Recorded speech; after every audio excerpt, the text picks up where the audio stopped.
ఇక తెలుగు పత్రికల్లో వచ్చిన మరొక ప్రధానమైన అంశం మాజీ ముఖ్యమంత్రి కేసీఆర్కు సంబంధించింది. బహుశా ఆయన నెక్స్ట్ టార్గెట్ లోక్సభ ఎన్నికలు. లోక్సభ ఎన్నికల్లో ఏ వ్యూహాన్ని అనుసరించాలి అనే అంశం పైన బీఆర్ఎస్కు చెందిన రాజ్యసభ లోక్సభ ఎంపీలతో ఆయన సమావేశం అవుతున్నారు. ఈ సమావేశంలో మొత్తము మొన్నటి అసెంబ్లీ ఎన్నికల్లో పార్లమెంటు నియోజకవర్గాల వారీగా వచ్చిన ఓట్లన్నీ, ఏ సామాజిక వర్గాలకు దూరమైన, ఎవరికి దగ్గరైన, రూరల్ తెలంగాణలో 10 ఏళ్లలో గుణాత్మకమైన మౌలికమైన మార్పు వచ్చినప్పటికీ ప్రజలు ఎందుకు పార్టీని ఆదరించలేదు? చాలా నియోజకవర్గాలలో కాంగ్రెస్కు బీఆర్ఎస్కు మధ్య వ్యత్యాసం చాలా భారీగా ఉన్నది. కొన్ని నియోజకవర్గాలలో అతి తక్కువ ఓట్ల తేడాతో బీఆర్ఎస్ ఎమ్మెల్యేలు అభ్యర్థులు ఓటమి పాలైనరు. దీనికి గల కారణాలు ఏమిటి, ఏ కారణాలు ఉన్నాయనేది ఒకటి. రెండోది, మరొక బయట జరుగుతున్న చర్చ ఏమిటంటే, కాంగ్రెస్ పార్టీ అధికారంలోకి వచ్చిన తర్వాత బీఆర్ఎస్లో ఎంపీలుగా ఉన్నవారు కొందరు కాంగ్రెస్ వైపు వెళుతారు అనే ఒక చర్చ జరుగుతున్నది, ఒక ప్రచారం కూడా ఉన్నది.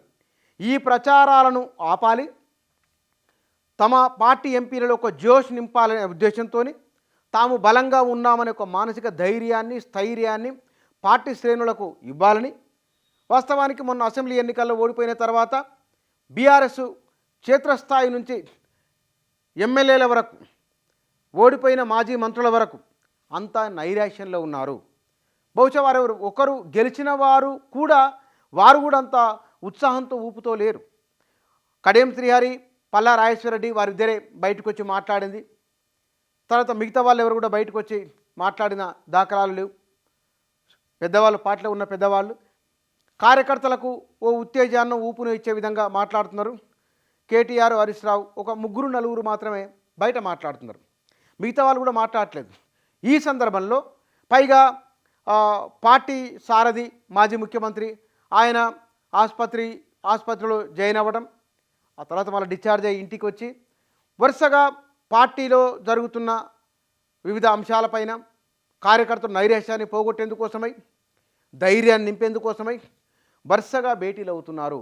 నందనగర్లో వారి నివాసంలో రోజు పార్టీకి సంబంధించిన నాయకులను పిలిపించుకొని వారితో మాట్లాడుతున్నారు.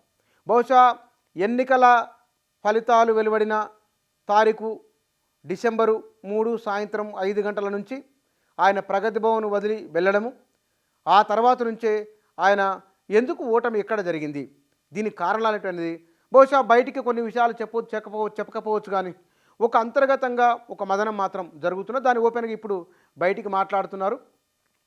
అందుకోసమే అసెంబ్లీలో ఏ వ్యూహాన్ని అనుసరించాల దానిపైన ఒక అంశం పార్టీ ఎమ్మెల్యేలకు, గెలిచిన ఎమ్మెల్యేలకు, సీనియర్ నాయకులకు, హరీష్ రావు, కేటీఆర్కు ఆయన ఒక ఉద్బోధన చేయడం జరిగింది. దీంతో పాటుగా పార్లమెంట్లో జరుగుతున్నాయి. మొన్న పార్లమెంట్లో రంగుల పొగ వదిలిన ఘటన ఒక ఉన్నది.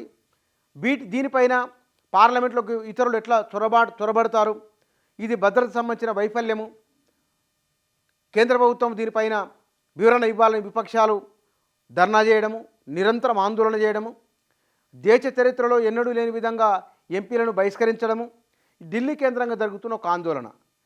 అక్కడ కూడా ఏ వైఖరి రాజ్యసభలో లోక్సభలో తెలంగాణ బీఆర్ఎస్ ఎంపీలు అనుసరించాలనే దానిపైన కూడా బహుశా కేసీఆర్ చర్చించడం అవకాశం ఉన్నది. దీంతోపాటు ప్రధానంగా బహుశా ముందస్తు లోక్సభకు ఎన్నికలు రాబోతున్నాయనే ఒక చర్చ కూడా ఉన్నది. కాబట్టి అంటే త్వరలో జరగబోతున్నాయి, ముందస్తు త్వరలో జరగబోతున్నాయి.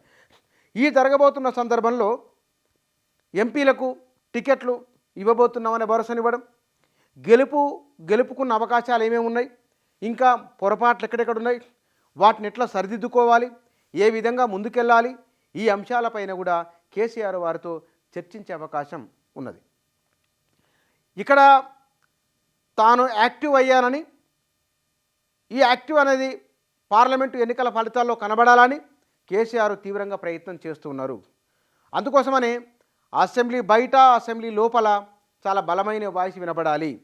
మరోసారి కార్యకర్తల్లో ధైర్యం నింపాలి, తాము బలంగా ఉన్నామనే ఒక మెసేజ్ కార్యకర్తలకు పంపాలి అనే ఒక ప్రయత్నం కూడా కేసీఆర్ చేస్తున్నారు. పార్టీ శ్రేణులను కూడా ఆ దిశగా నడిపిస్తున్నట్లు మీడియాలో వచ్చిన కథనాలు మనకు తెలియజేస్తున్నాయి.